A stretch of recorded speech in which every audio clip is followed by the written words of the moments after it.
we will begin. Good morning, everybody. Again, I'm glad to see everybody out this Good Friday, and thank you for coming today. I'm hoping that we're going to get through the information, and I'm going to back up one because we had one little scenario that we didn't get to yesterday, and I wanted us to talk about this. But if we can get through our material in time, we will leave a little early because you've done an extra 15 minutes every day, so you have your time in for CRC credit if we leave a couple of minutes early today. I didn't think you would mind that. It'll give you time to have a little break or to think about ethics in your process.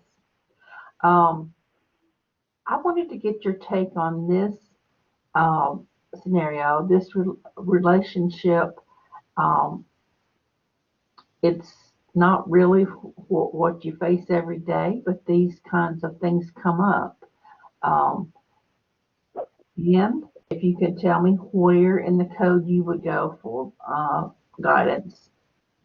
Sarah is a general caseload counselor who has been a counselor for 25 years. She is planning to retire at the end of the year.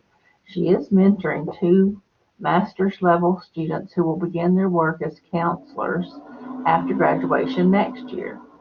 And Sarah tells the students they shouldn't work for the agency and gives them names of some of her friends in private practice. She contacts these friends and advocates for the students. Sarah is also thinking of working with the private agency with her friends next year and thinks that the students will be a good addition to the team.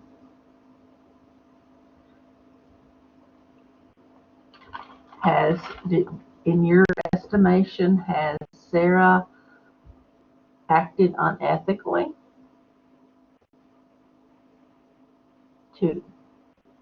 when you look at her students or her employer or her clients, the field, or society at large? What do you think?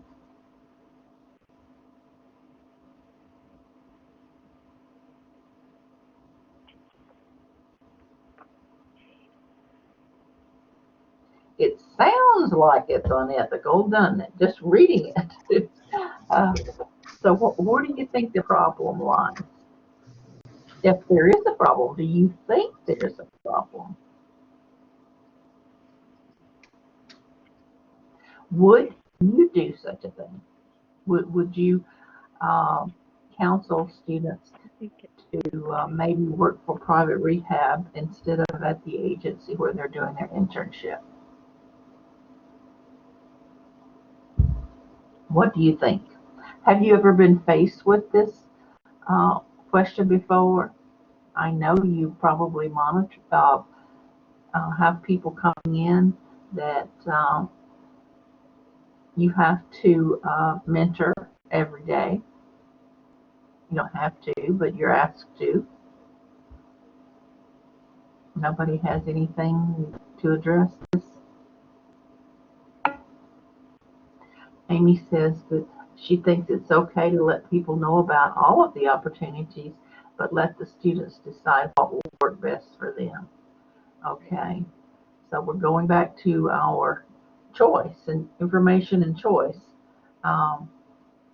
Give them all the information and let them make their choice on what they need to do, which they will anyway, but they may give it more weight since Sarah is their mentor and she's leading them in that direction.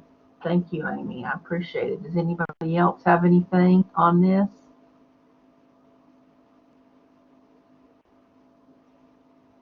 I will say from my experience, I didn't tell them to go work for another agency or another entity, but I had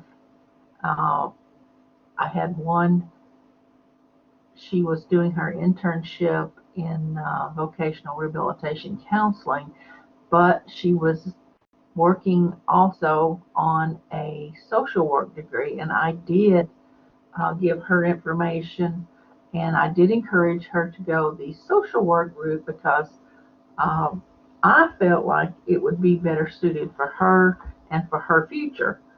Um, I thought about that afterwards, and I wondered how that would sound ethically, but that was just my thoughts at the time, that that would be a better route for her.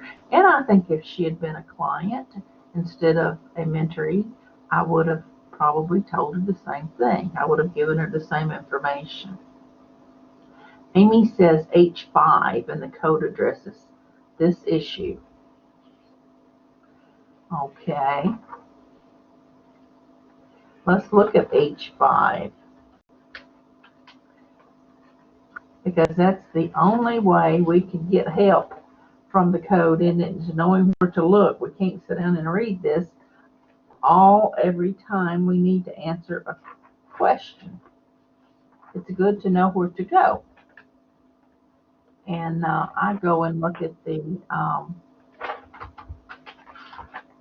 table of contents. It will usually help you choose the category, and that makes it much easier and much faster. How do you do it?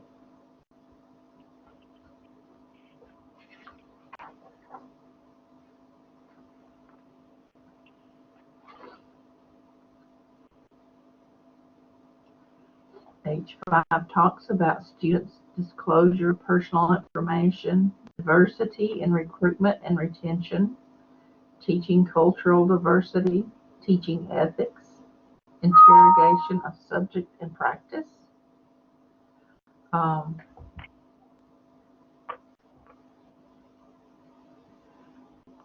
okay, okay, Kevin, you got this. Okay, we have someone that is having trouble logging in.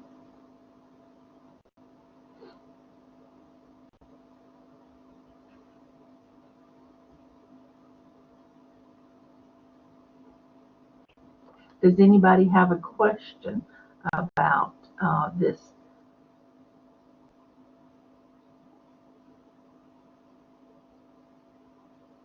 Okay, we're going to move on to our today's information. We're going to be talking about the code and doing your case notes every day, and about confidentiality, and about using technology. And I hope you will get from this to that when you're thinking about this. Of course, I know you know how to write case notes, but what I'm hoping that we can talk about. Um, Good morning, Lori. Is how to write those case notes to reflect your ethical thinking in decision making. Because as we talked about from the outset, we're mandated to show our process if there is a question about how we made that decision and why we made that decision. And I submit that it will be easier for your supervisor if you've got it in your case notes completely laid out why, what you took into consideration. The ethics will come forward, and they will be able to see that you thought about ethics and you do have a process.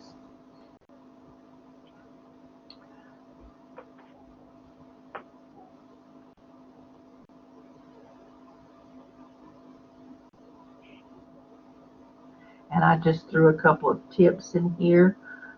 Some of the things you want to include. You want them to be up to date as much as you can, clear, comprehensive, accurate, complete, confidential. Understand what belongs to whom and to who reported what. And you include sufficient and timely documentation to facilitate delivery and continuity of needed services. Um, And I would caution you to make sure you have that uh, documentation to back up anything in the case note. Um, I know a lot of times I would think about, well, I've got this documentation here. Why do I have to write a case note too? But your case note makes it clear as to why you have that documentation, what it is and what it does and how it fits in your thinking, doesn't it?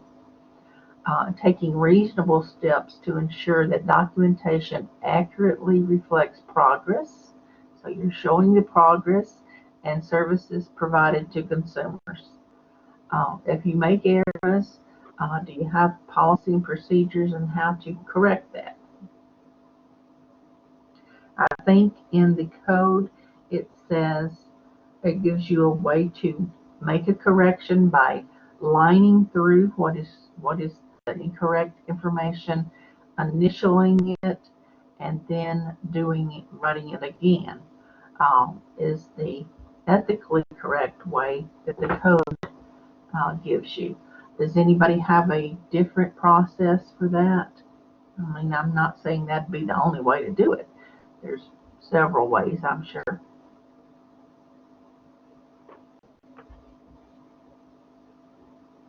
I shouldn't have told y'all we were going to get out early. You're not gonna talk to me today, are you?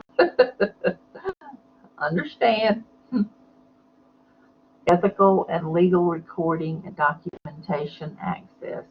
You want to ensure that your records are kept in a secure location with only authorized access.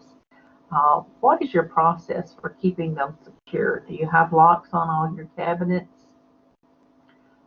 Do you have policy around making sure that you've stored all those case files in a locked cabinet? Case files are kept for the benefit. Amy says yes, and in a secure case management system. Thank you, Amy, for pointing that out, because in this day and age, it's our computer system I would imagine we have to worry about more than anything else, and keeping it confidential, isn't it?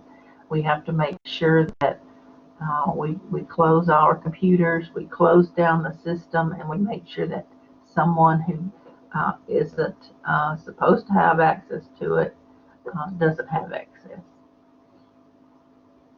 And Laura says, yes, locked file cabinets in my office. Closed files are in other area of the office, and they're also in locked cabinets.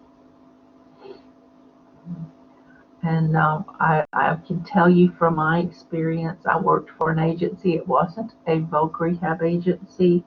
It was a Department of Human Services in a state. We didn't have locked cabinets, and we had a breach of confidentiality. So that is good planning and a good policy to have. We had a case, and it was a family that had broken up, and it was the mother and the children were on services, and the ex-boyfriend or father, I can't remember who it was, but he wanted the address, and she was in protection. And the people who came in at night and cleaned the building got the address and gave it to him. So just things that you don't think about. Who would have thought that would happen? But these things can happen. And Lori says we also have locked shredding cabinets, and that's a good idea too. Until you get those old cases destroyed, you have to protect them, don't you?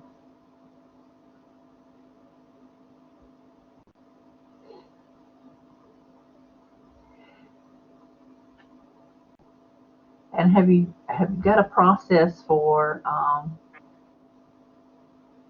moving material from you to a third party? Have you got a form, consent form that you have your clients to sign?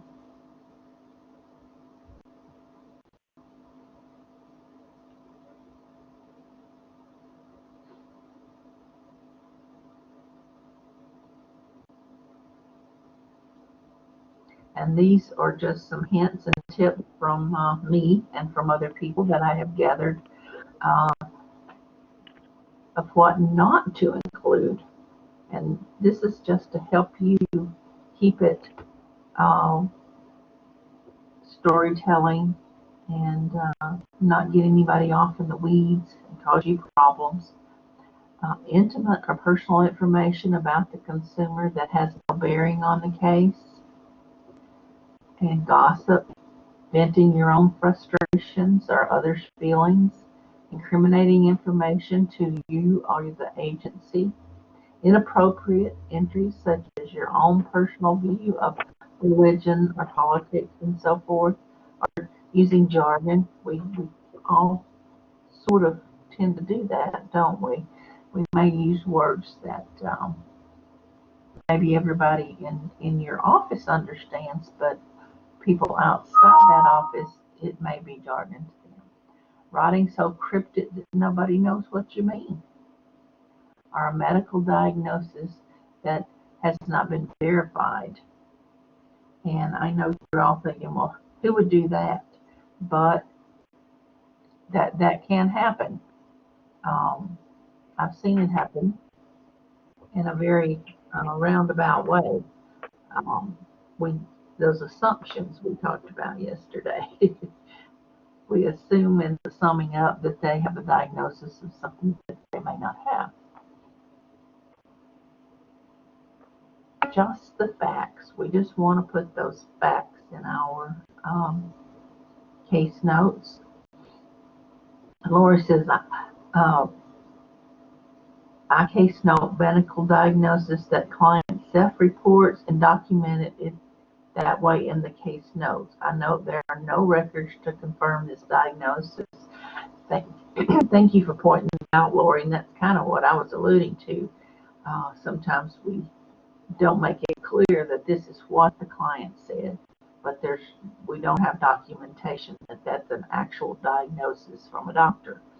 And making that clear in your case record is going to save you a lot of time and misunderstanding down the road, isn't it? Make sure that everything you write in there is factual. And like Lori says, if the diagnosis is not from the doctor, but it's simply from the client, of course, we want to put that in there because that there may be a diagnosis out there somewhere from another doctor. We don't know, and we have to make that clear where that's coming from. Accurate, complete, timely, and we want to make it a story, don't we? So that a person can follow what we're trying to tell them. Because believe me, there will come a time when your client will want to read those, and if you followed the factual, accurate, complete, timely, and made a story out of it, they will appreciate it a lot more.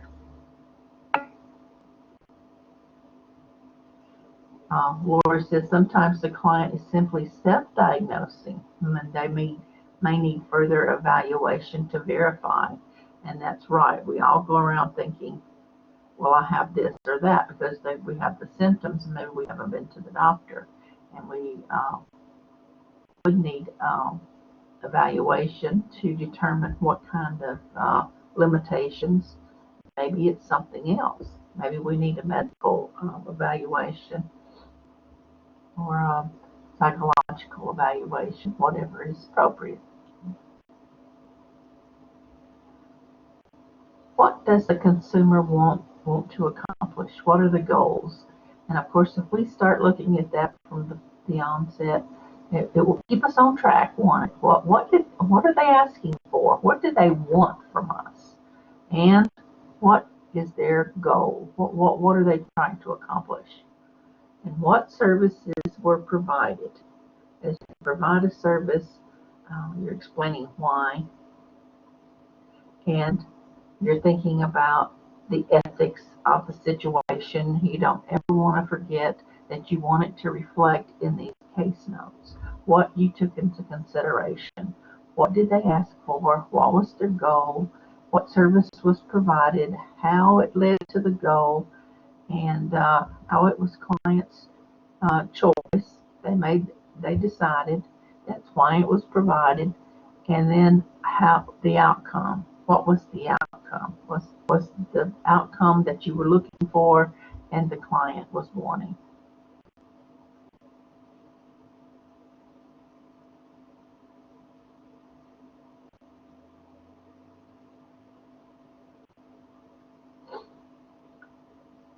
Okay, this is just more nuts and bolts.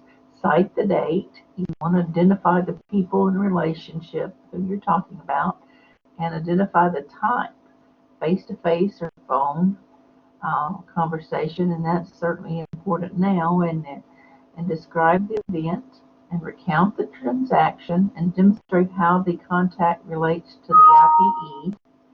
So, what are you trying to do? Are you providing a service? Are you counseling with the client? What are we doing here?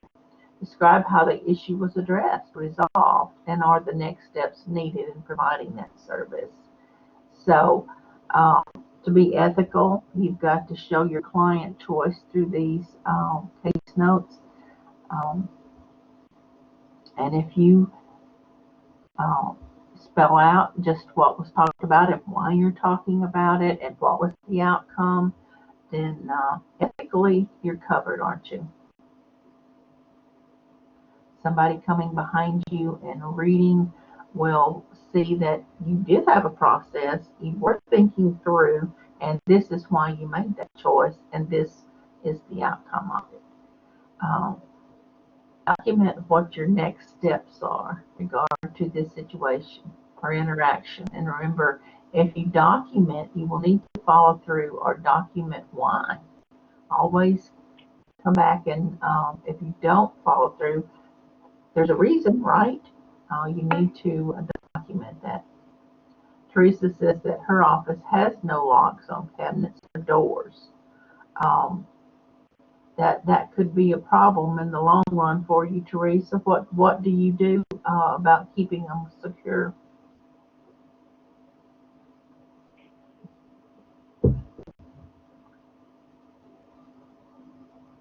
The office I talked about earlier, that was the problem. We were in a giant building. It was like a warehouse, and we only had partitions. We didn't have walls and doors, so you couldn't lock your office. Um, filing cabinets were rather old. There were no um, keys. It came down to management had to do a better job of training, screening people that were allowed in, like the housekeeping staff that came on at night. Um, do you have any process in place for that, making sure that the people who have access to the building um, are trustworthy and ethical, or other processes in place?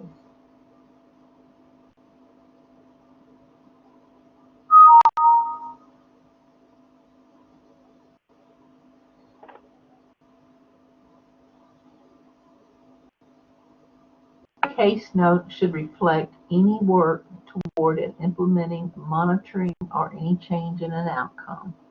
Um, Laura says it'd be a HIPAA issue. Our records fall under that level of privacy.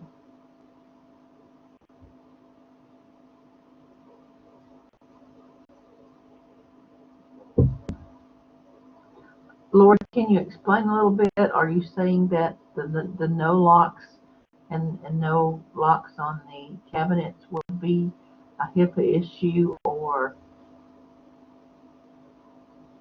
there is a process or a level of privacy that your agency has that covers that, any stipulations?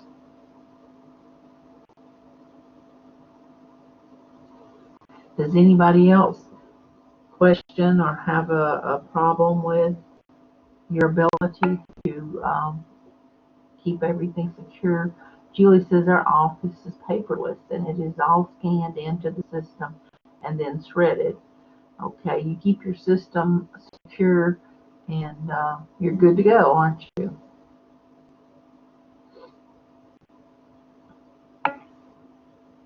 Laura says we are required to secure our records with information such as medical information, and that information must be protected. Absolutely.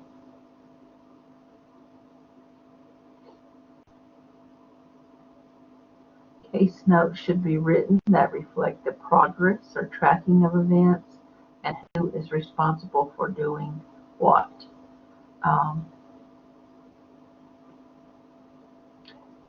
And as you're showing your thinking, your reasoning, um, if you have a dilemma, it will become clear how you're rectifying that, how you're making that decision.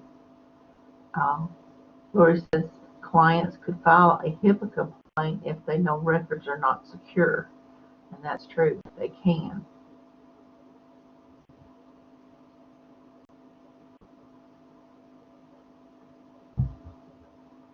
So you want to have something in place to give them trust in the system, don't we?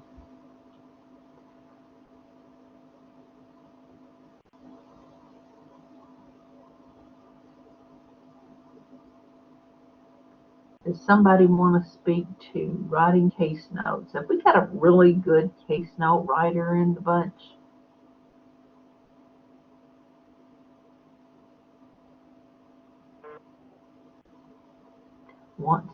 Would you want to give us a good example? Do you have a system that you follow?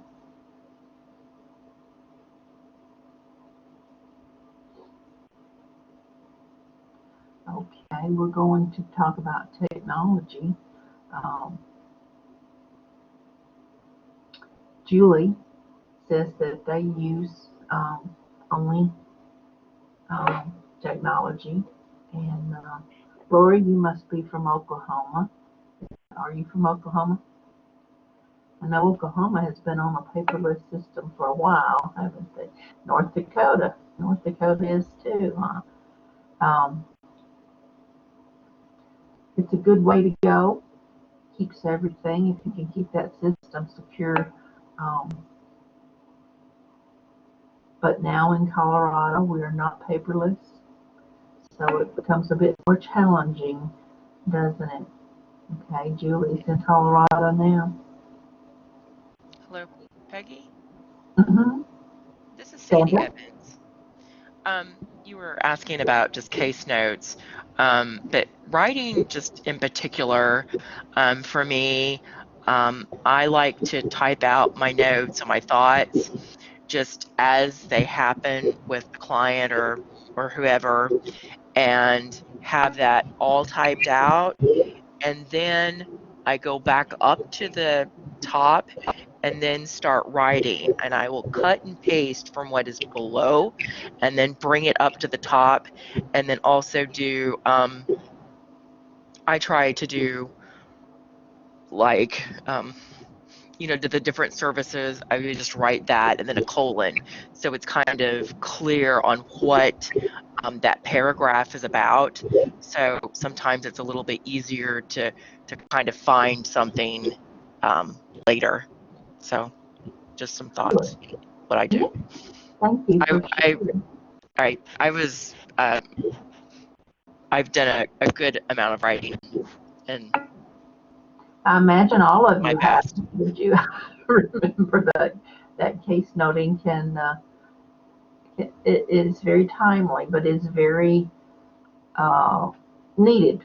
If you don't do it, then you're kind of lost, aren't you? Teresa says we use more paper than ever now that we are paperless. It takes a while for the text to get it scanned and shredded. Um, so there's a time lapse there. And Marianne says in case notes, she tries and follows the 4 W's: who, what, where, when, and why, and next plus next steps. And that is a good process to follow. 5 W's.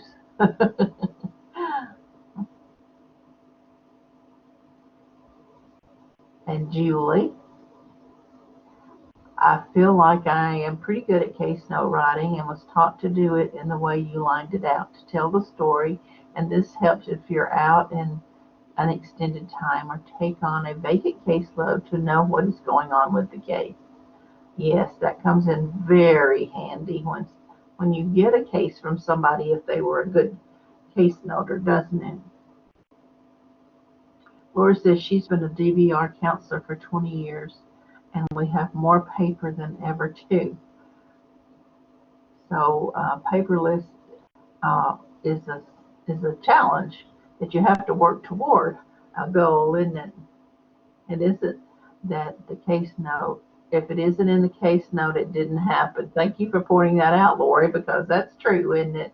If we don't get it in the case notes, and I guess that's the point I'm trying to make with the thinking process from making the ethical decision. If you don't capture that process in your case notes, nobody's going to know what you thought about it, how you made that decision, and whether or not it's ethical.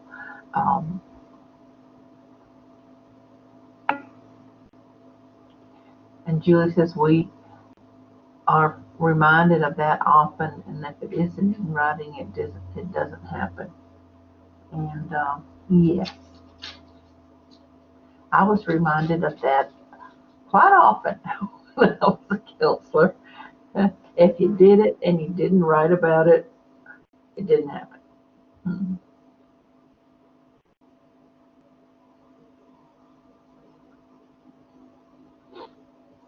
Okay.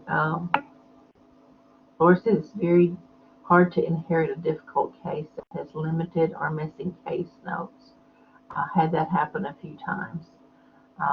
Yes, it is hard to pick up a case that has been open a while and no case notes or few case notes, and try to go from there. Um, I've had to do that too, and it is very difficult. I would suggest the only way you can do that is to ask the client to come in and go back to the beginning and get their take on what's been happening and what they've done. And that's what I've done before, and just get them to tell me. Um, and you can call it a get to know session. Um, so you can start working together, building a working relationship. Laura says she usually drafts a timeline and meet with the clients to fill in some of the blanks. Yes, you almost have to. I don't know any other way to do it. You've got to have some information. So we'll take this as a reminder to try to do our case notes and try to keep them up to date. It's ethically important as well. Now the section J in your code is all about using technology. And if you need guidance, particular now that you're using technology and working from home, J is where you want to go. Problematic use of the internet. Rehabilitation counselors should use technology, social media, and distance counseling in their practice. Are all of you using it now?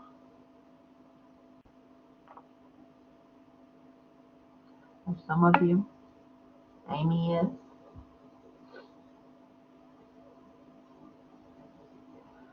Rehabilitation counselors are aware of and adhere to laws governing the practice of counseling across state lines.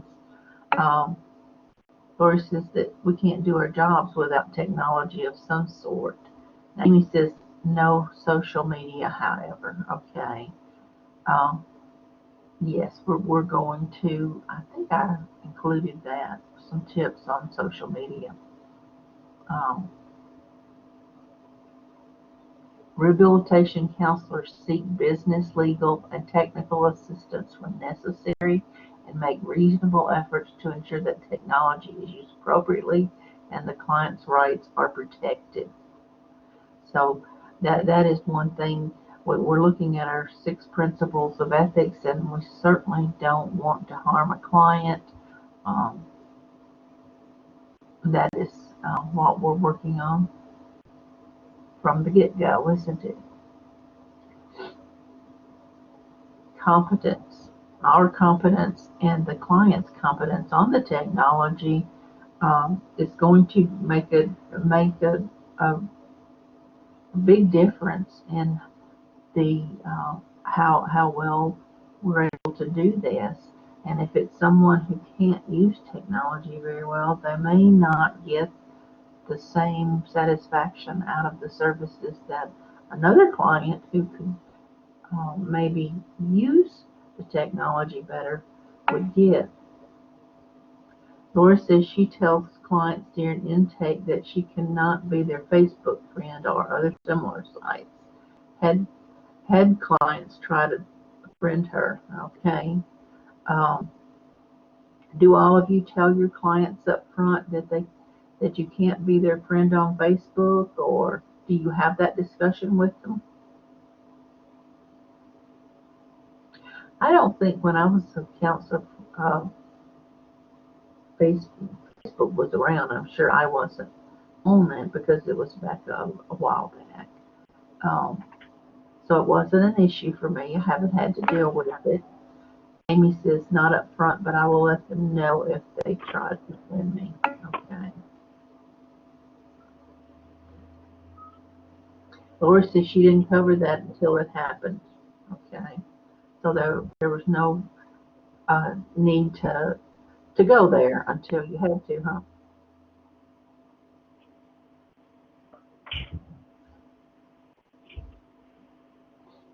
When technology is used in the counseling relationship, rehabilitation counselors are held to the same level of expected behavior and competence as defined by the code, regardless of the technology used or its application. So that kind of tells us that we need to know how to use the technology. Um, if we can't communicate with our clients, we've got an ethical problem, haven't we? If we're trying to do it on a system we can't handle, uh, we're not communicating. And rehabilitation counselors educate clients on how to prevent and address potential misunderstandings arising from lack of visual cues and other voice intonations when communicating electronically. So that might be a conversation you want to have up front if you're using Zoom or um, your phone or whatever to have counseling sessions with your client.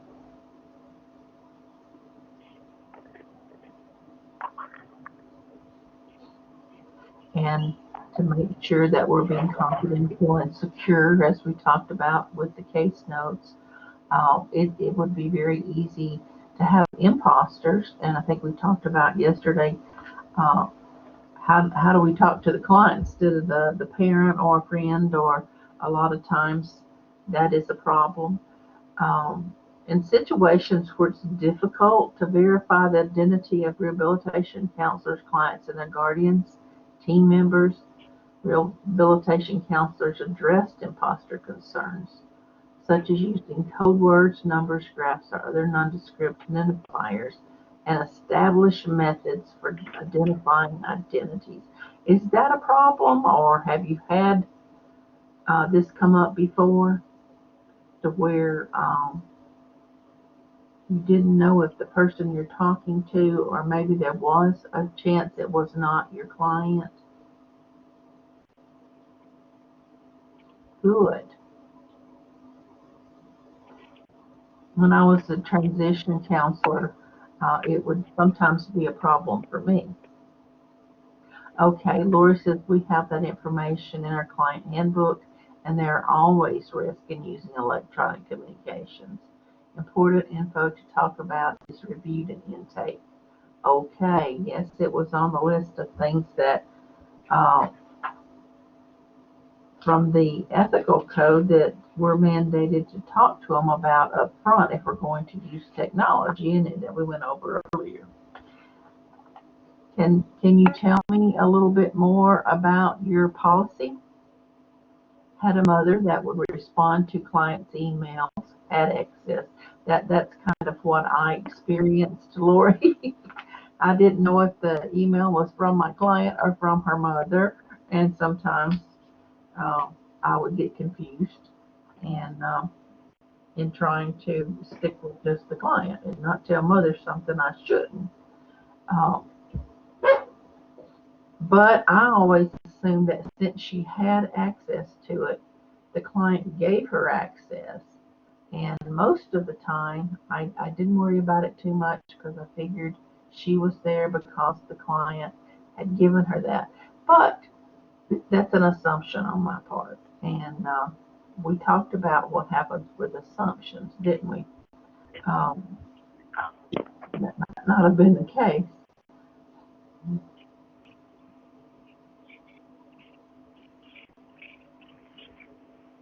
Do you feel secure when you use technology?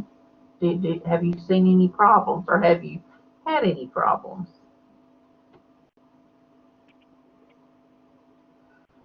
Laura, do you feel like your handbook, your client handbook, covers all your directions in there, covers all these circumstances, and you feel it's a very good roadmap, or not?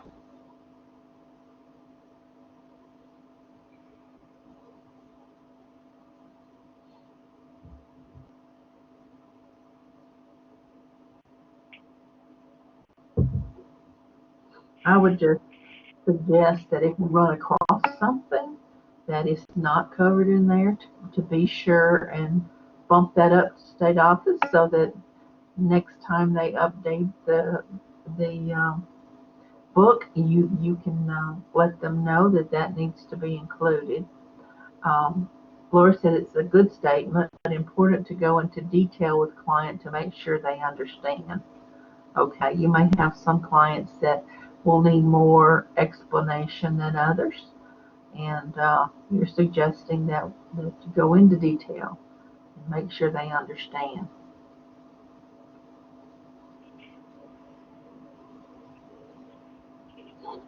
Informed consent and disclosure. Clients have the freedom to choose whether to use technology-based counseling within the rehabilitation counseling process. In addition to the usual and customary protocol of informed consent between rehabilitation counselors and clients for face-to-face counseling, the following issues unique to the use of technology-based distance counseling are addressed in the informed consent process. So here are the ones that are listed by the code that you should talk about up front with the client, and of course get their permission to use technology. Risk and benefits of engaging in the use of technology-based distance counseling.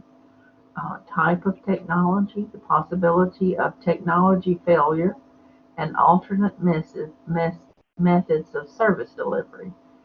Anticipated response time. Um, Procedures to follow when the rehabilitation counselor is not available, and referral information for client emergencies. So you've got to have a plan B for when your technology goes out. Time zone differences. I have to tell you, I was talking to a presenter because I bring in other presenters from all over the country to do certain subjects, and we had set up a time to talk. He's a college professor over in the East, I think it's North Carolina, and we forgot to talk about, he was in a different time zone from me. We did not take that into consideration, and we didn't make the call. So that is something you want to talk about up front, but I would imagine most of you, all of your clients are in the same time zone uh, that you're in, but some of you on the line, the time zones might have a problem with that, or your client might have a problem with that. Possible denial of insurance claims and or benefits. Um, that would be more private rehab, but it could also affect you, couldn't it? Workers' comp, medical, and so forth. Any limitations due to services provided across jurisdictions? Can you think of any limitations? Um, the only thing I can think of is if your client moved to another state, do you go into that with them and talk to them about what would happen at that point? Or do you wait until they move?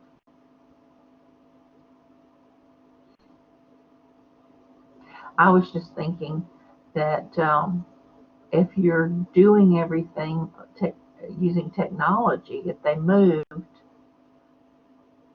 I don't know, would they be hesitant to even tell you they moved? They might move without telling you, because they can still contact you and they may not see that it's that important. Have you had this happen to you?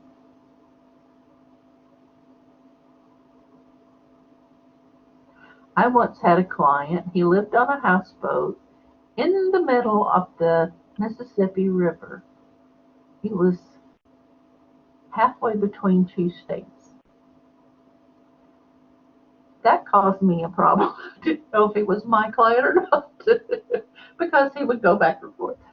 Uh, so those kinds of things. Do you have issues like that? And how do you nail them down to be ethical? For me, the ethical point was, let's make sure he gets served, regardless of where he is in the river. Um, and you may have to have a couple of conversations with one person that you don't have with everybody else. Any policies related to the use of social media? And that's what Lori has been talking about. I'm sure your agencies has policy, and you have your beliefs and values. I'm sure you have your own uh, policies. Or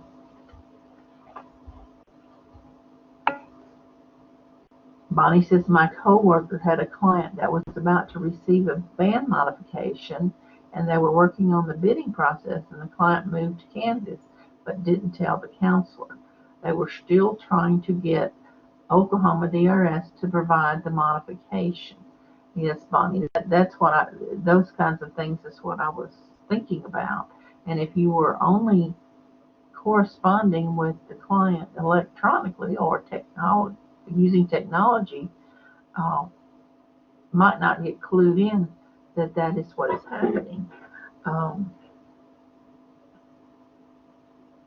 how would you make sure or ensure that that you're up to date and you're all on the same page?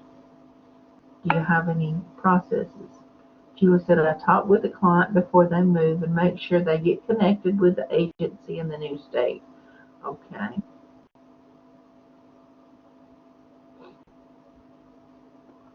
And that is sort of what I was thinking with the man that lived in the middle of the river. Let's just make sure he gets served.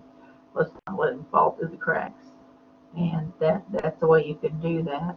You can talk to him, or you may have to talk to someone in the agency in the other state to make sure that he contacted the right people and got transferred.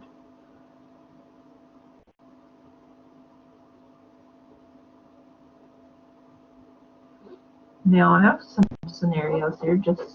I want to hear what you see as ethical concerns.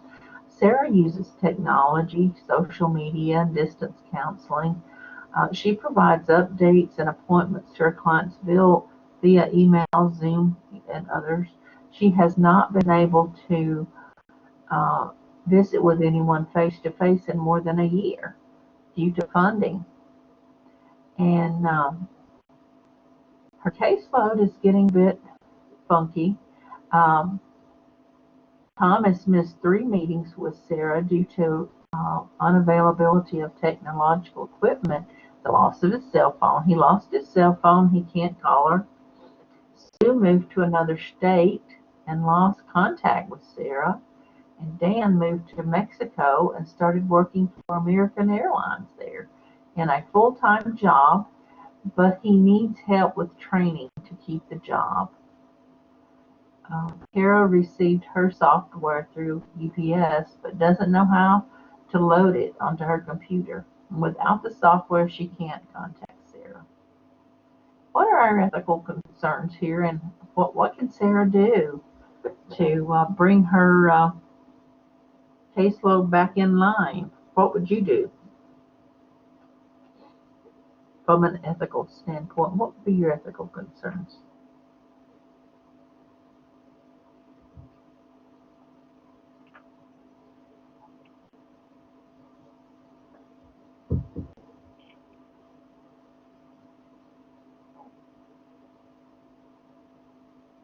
Now remember, she was doing this because of funding, so she still doesn't have the funding to be able to do the traveling, to go see the clients.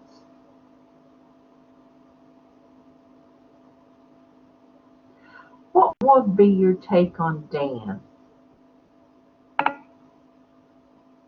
Teresa said, I had a client that I purchased software for, and I ensured that her uncle would help her to load it on her computer because he was good at this and a natural support for her. That is a good way to get Kara taken care of, isn't it, Teresa? Marianne says, are we putting policy aside here? Oh, we're not ever putting policy aside. I, we're looking at it from a ethical standpoint, and the only way we can do that, I've found in the past that we can do that, is not to look and say, well, policy tells me to do this, so this is what I would do. Um, I want you to put it aside so that we can break that apart.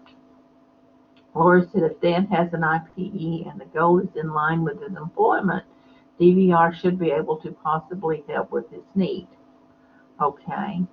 And you certainly want to help him with that, and then uh, claim him for a closure, don't you? Because he's now working on a good job and seems to be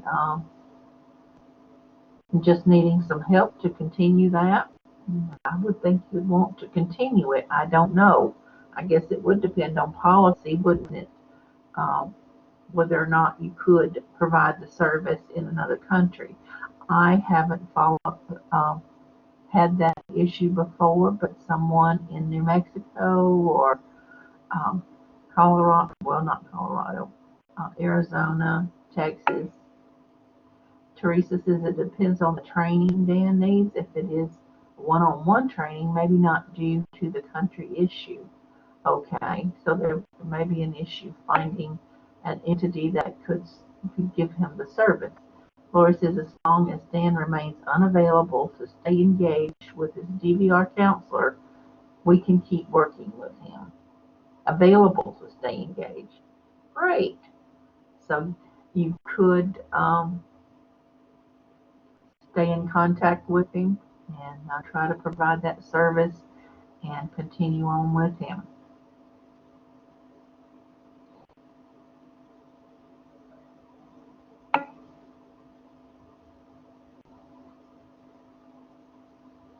And Teresa says, can we get him an accommodation letter to take to American Airlines? Okay, that sounds like something that you could contact your point of contact in your state the people at the net could help you with that, couldn't they? To me, from an ethical standpoint, to figure out a way to continue with Dan would be, it'd be unethical not to. Marianne says for Kara, would refer her to our AT specialist that would have the ability to assist her with loading her software. Okay.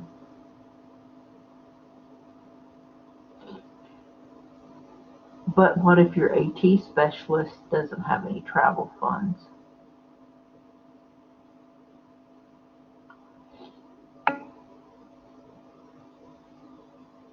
Lori should start by asking Dan what he needs. He might be able to advocate for accommodation for training on his own.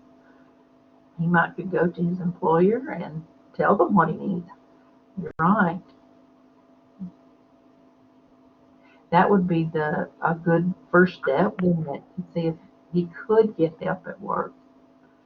If not, you might have to go to a job coach or somebody or training entities to help him in the country where he is.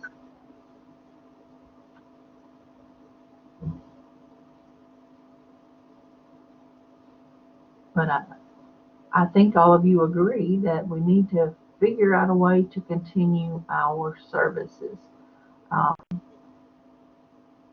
Do you see anything Sarah could have done to circumvent these problems, any of them?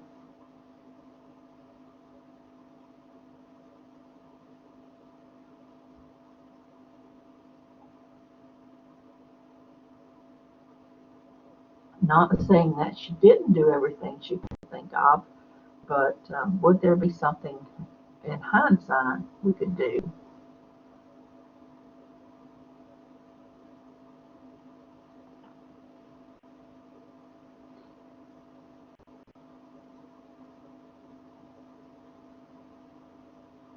I would say maybe we could set up a,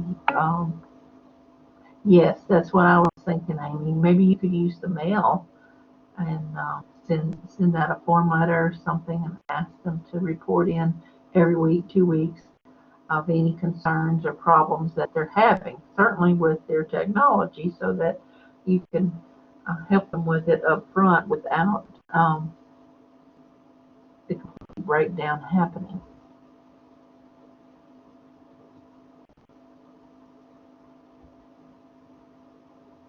Now, I've got some tips on emailing.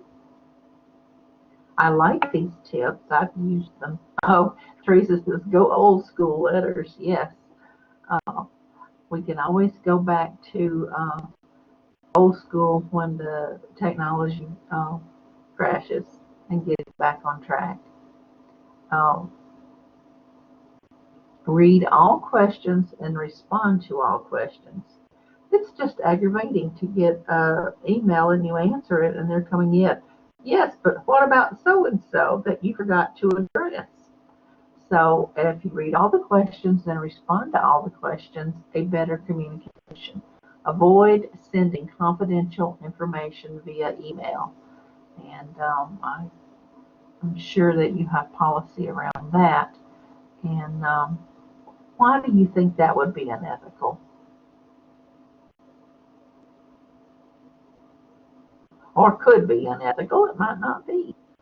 It might be completely safe and secure, but we don't know, do we? That don't know. We don't know who's going to have access to that email. And Teresa says number 4 is so important. People put their own tones in email for some reason. Yes, and that is important. Lori says we use encrypted email to protect information. That's a good way to go. I have done that before with confidential information. And Teresa is talking about number 4, paying attention to the tone. Have you ever gotten an email to where you're going, ew, what do they mean? And it makes you feel like they're fussing at you, or they're angry with you, And really, it's nothing like that. It's just the way they worded the email. Um,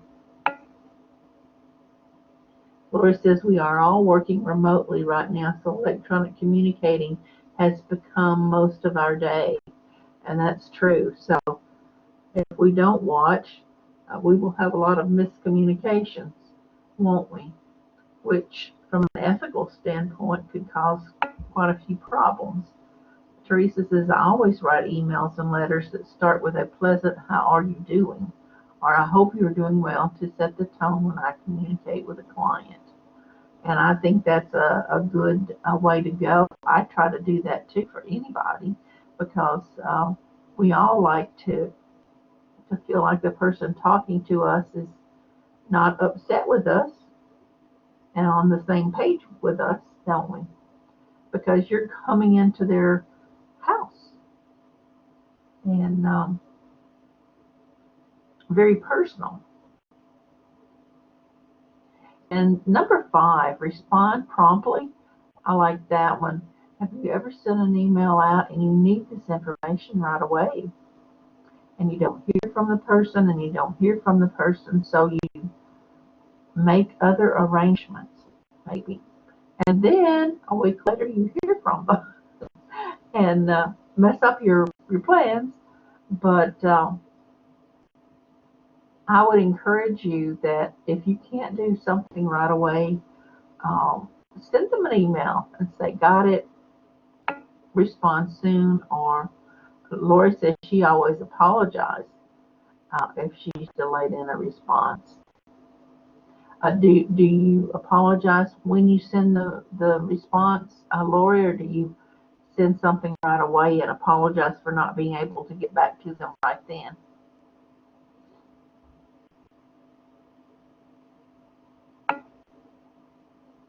Yes, it's part of the response. Okay. What do you think about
Number 3, make getting greetings appropriate. I don't think I don't get emails that say, hey. Um, I usually say good morning or good afternoon, or half the time I get that wrong. I hope they'll understand. May not work at all.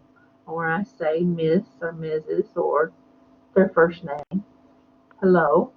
Um, what do you do for a client? How do you say hello?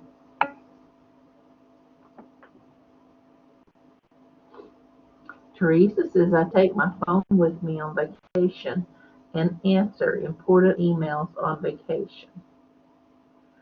I do too, Teresa. I don't know what that says about us, but I'd rather, if it's important and timely, I'd rather go ahead and answer it even though I'm on vacation or it's Sunday than deal with the aftermath of doing it later. Yes, it just makes it easier.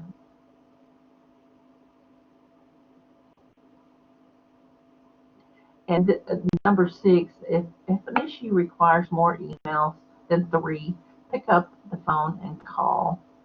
Lori says our email auto populates a person's name after you type hello, and I use that feature. Oh, great. That's a good feature. I like that. And we have found here at Currents, well, we're a small group now, but we used to have about 13 people that worked at Currents. And we would start talking about an issue, and we would realize that we're sitting here emailing all day, everybody responding, and we're sending dozens of emails. And we came to the understanding that if we've got to send that many emails, we need to hop on the phone and have a little conference call right then and talk about this issue. And so we find that works better. But there's only 4 or 5 of us now, so it's not such a difficult chore to get together. But I would encourage you to talk rather than email if you get a chance, especially now with everybody working from home. I don't know about you, but I think everybody needs that human contact during the day. You need to talk to somebody, don't you? Maybe that's just me, but I'd like to hear from people. Email is not the same thing, and your clients may appreciate a call from you just to talk for a minute. More on email. Make your subject line match the email. And if you've ever had to search for information in your email, you understand that, don't you? Lori says, regarding 6, many of my clients don't answer calls, especially, oh yeah, those younger people won't answer their phone. So if we're talking a transition caseload, forget that suggestion. They don't like to talk to you on their phone. That's only older people, I think. Um, but make sure that they understand you're open in case they want to call you. Um, give them some time when it would be a good time to call, and let them call you if they need to would be my suggestion. But you're right, Lori. They don't like talking on the phone. That has been my experience.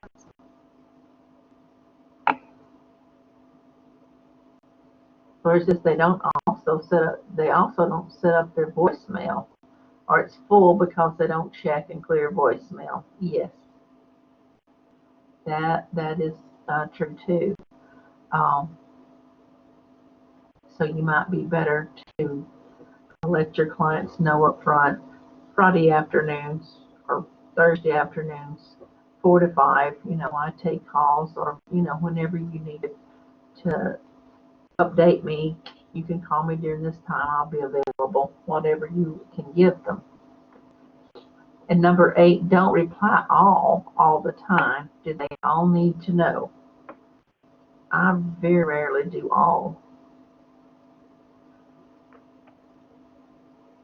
Lori says she reminds them employers will not appreciate this. You're talking about the calling? Yes, okay. Yes, you will not want to call. I'll have to tell you about my client. He was a transition student.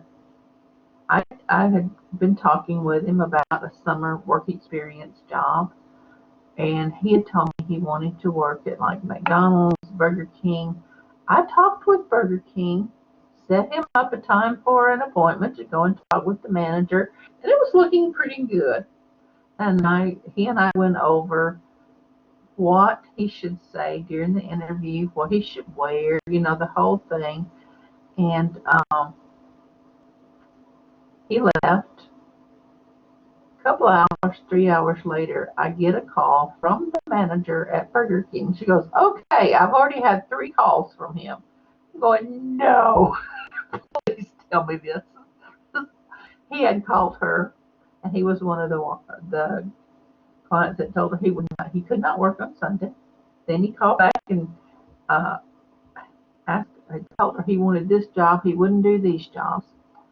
And, well, long story short, she did not want to interview him. So I did a bad job in getting through. We don't call employers. Uh, Teresa said she shoots important texts to scan them into the file as backup for the case note.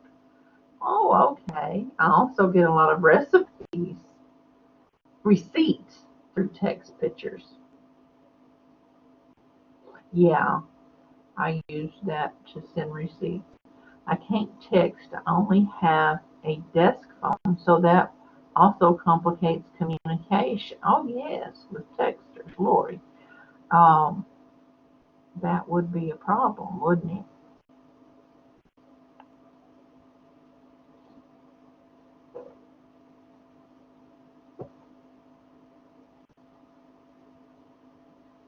Do you think about your voicemail message? I might should. I don't know what message is on my phone now that I think about it.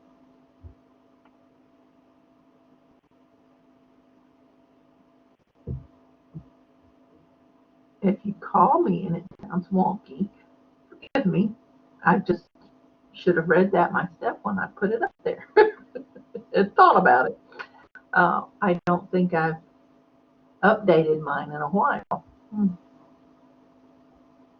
Do you go and update yours from time to time?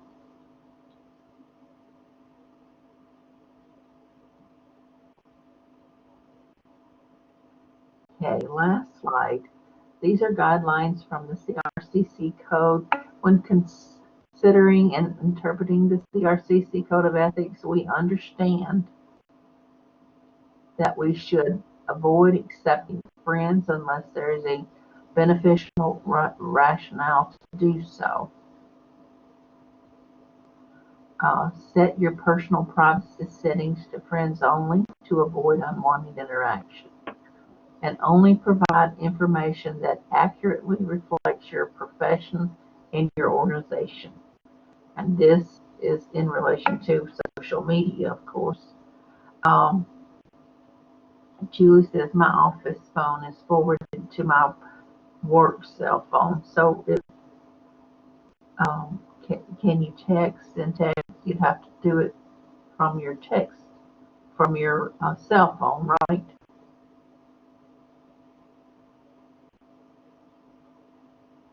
And Teresa says that hers is since she's been working from home.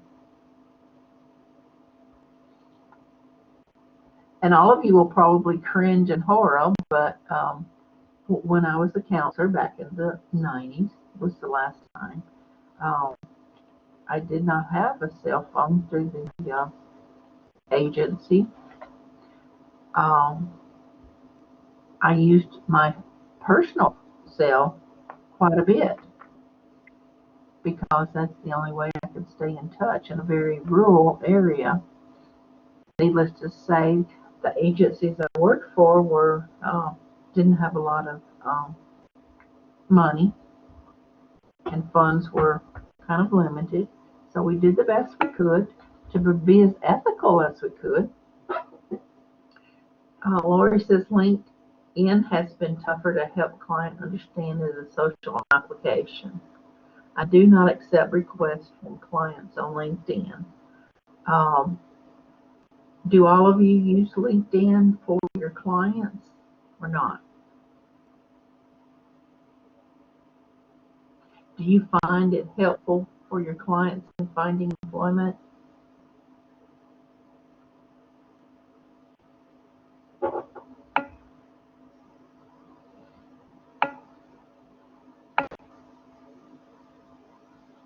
Okay, Marianne says everyone might know this already, but you have sent SMS via email. It is limited on characters, but it's a good way to send a short reminder for appointments and so forth.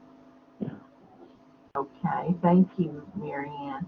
I told you you would get out early today, and I've sat here and kept you the whole time. I apologize. Um, I hope you've enjoyed our class. I've certainly enjoyed our discussion, and I hope it will give you some ideas and cause you to think when you're going about your duties out there, to think about ethics and how you can make that ethical decision and how you can reflect that in your case notes. Thank you. And Kevin will send you out an evaluation for the class. That'll probably go out today, won't it, Kevin? And once you do the evaluation and submit it, then you will have access to your CRC form. And you just print it out and fill it out. And, well, Kevin, I'm going to let you go from there because, well, you if you're CRCC, you know how to submit it to on their website for credit. You could turn around and do that, and you'll be all set. If anybody has a question or anything comes up, feel free to email me any way you want to.